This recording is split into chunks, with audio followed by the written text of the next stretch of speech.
Quisiera empezar llevando su atención hacia el Evangelio de Mateo, capítulo 1, verso 18. Mateo 1, 18 y vamos a leer hasta el 25. El nacimiento de Jesucristo fue así. Estando desposada María, su madre, con José, antes que se juntasen, se halló que había concebido del Espíritu Santo. José, su marido, como era justo y no quería infamarla, quiso dejarla secretamente. Y pensando él en esto, he aquí un ángel del Señor le apareció en sus sueños y le dijo: José, hijo de David, no temas recibir a María tu mujer, porque lo que en ella es engendrado del Espíritu Santo es, y dará a luz un hijo y llamará su nombre Jesús, porque él salvará a su pueblo de sus pecados. Todo esto aconteció para que se cumpliese lo dicho por el Señor por medio del profeta, cuando dijo: He aquí una virgen concebirá y dará a luz un hijo y llamará su nombre Emmanuel, que traducido es Dios con nosotros. Y despertando José del sueño, hizo como el ángel del Señor le había mandado, y recibió a su mujer, pero no la conoció hasta que dio a luz a su hijo primogénito, y le puso por nombre Jesús. Brevemente, quisiera compartirles dos cosas, llevar su atención a dos cosas en este pasaje de la Escritura. Primero, que este pasaje nos recuerda que Jesús y su nacimiento, su vida, su muerte, su resurrección, fue predicha, fue profetizada cientos de años antes de que Jesús naciera. ¿Por qué es esto importante? Porque es una de las múltiples pruebas de que Jesús fue Dios hecho carne. Es Dios hecho carne y siempre fue parte del plan de Dios de que Él vendría a esta tierra y nacer como un pequeño bebé. En el verso 22 dice acerca de los detalles de su nacimiento que fueron cumplidos como el profeta dijo. Se refiere al profeta Isaías. Y si usted vuelve y lee el Antiguo Testamento desde Génesis hasta Malaquías, encontrará detalles increíbles acerca de la vida de Jesús. Encontrará en el Antiguo Testamento dónde Jesús iba a nacer, detalles acerca de su nacimiento y cosas que él iba a decir, cosas que él iba a hacer, detalles de exactamente cómo él moriría y que iba a resucitar de entre los muertos. Por ejemplo, 800 años antes de su nacimiento, el profeta Miqueas escribió que el Mesías vendría de Belén. 750 años antes del nacimiento de Jesús, el profeta Oseas predijo de que los padres de Jesús lo llevarían a Egipto. 600 años antes de su nacimiento, Jeremías escribió que Herodes intentaría matar a Jesús como bebé. 1000 años antes del nacimiento de Jesús, David escribió en los Salmos que Jesús iba a ser traspasado por nuestros pecados. Él usó esta terminología aún antes de que la crucifixión fuera inventada. Hay más de 400 profecías así. Porque siempre fue el plan de Dios desde el principio, que ese pequeño bebé era parte del plan de la salvación para ti y para mí. Y eso nos lleva al segundo punto. ¿Por qué era parte del plan? ¿Por qué Jesús dejó su trono? ¿Por qué Cristo vino a esta tierra y se convirtió en un hombre? La respuesta está en el verso 21 que leímos hace poco.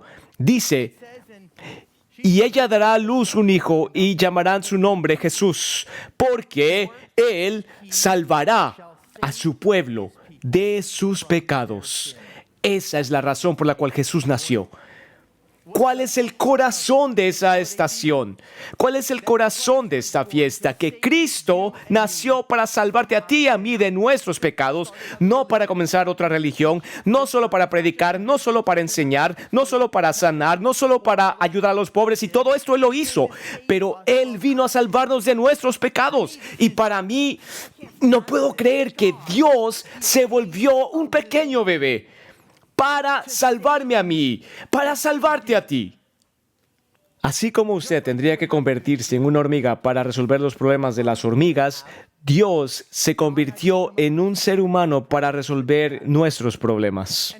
Y no solo Él nació, imagínense, Él nació de una manera muy humilde. Dios no nació en un palacio.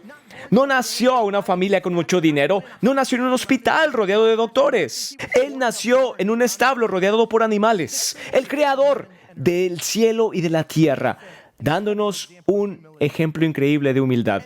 Y luego Él vivió una vida perfecta. Él nunca mató a nadie, Él nunca robó nada. Todo lo que Él hizo fue amar, enseñar compasión, y luego Él fue ejecutado de la manera más horrible que uno pudiese imaginar. tal como los profetas lo predijeron. Él lo hizo para pagar el precio por nuestro pecado. Dios dijo que la paga del pecado es la muerte. El precio del pecado es la muerte eterna, es severo, pero miren lo que el pecado ha hecho. El pecado destruye, el pecado mata, el pecado destroza las familias y viene con destrucción, trae destrucción a la creación de Dios. Y por eso Satanás quería pecado en este mundo, porque él quería destruir la creación que Dios había hecho. Si no hubiera pecado, no hubiera sufrimiento, no habría asesinatos, no habría ninguna decepción. Pero el pecado es destructivo y Dios dijo que habría una consecuencia por esa destrucción que trae el pecado. Eso es justicia.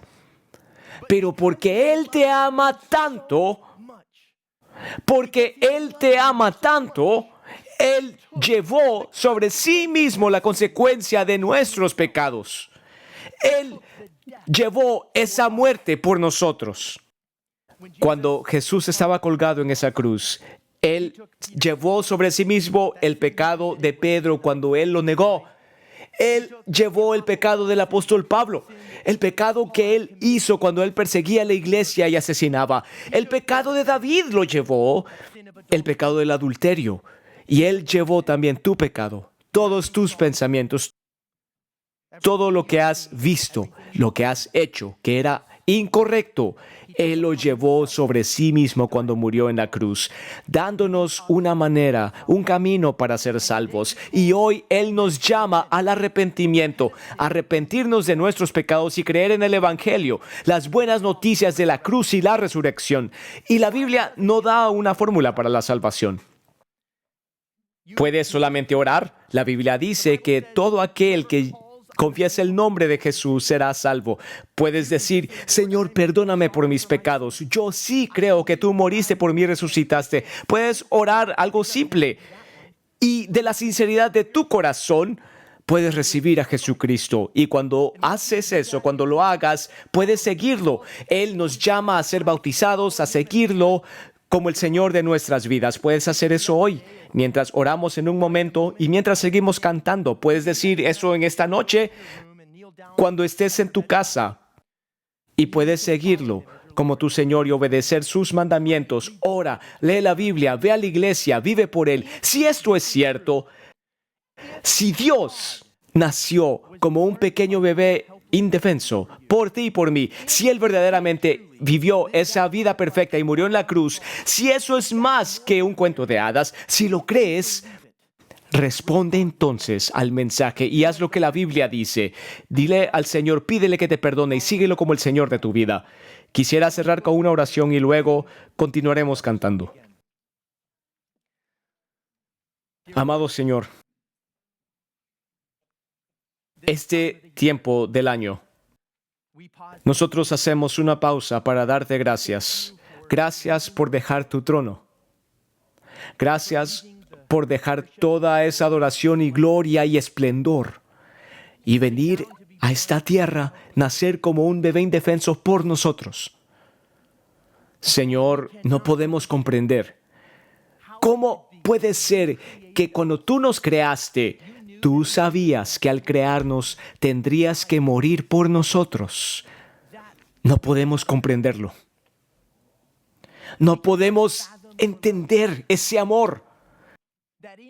Que siendo aún pecadores, tú moriste por nosotros. Todo lo que podemos decir, Señor, es: perdona nuestros pecados, así como nosotros perdonamos a los que nos ofenden. Todo lo que podemos decir es: Señor, sí creemos que tú moriste y resucitaste de entre los muertos por nosotros, y por tu gracia te seguiremos. Por tu gracia viviremos para ti. Gracias por venir a esta tierra. Gracias por humillarte, Señor. Y por toda eternidad, por tu gracia, estaremos delante de ti adorándote, cantando aleluya. Alabado sea el Señor por tu bondad, por tu misericordia, por esa gracia que nos das. Te bendecimos esta noche y que las palabras de estos cantos penetren los corazones. Y si hubiera alguien aquí que no es salvo, Señor, que tú puedas convencerlos para que vengan a la cruz. En el nombre de Jesús. Amén.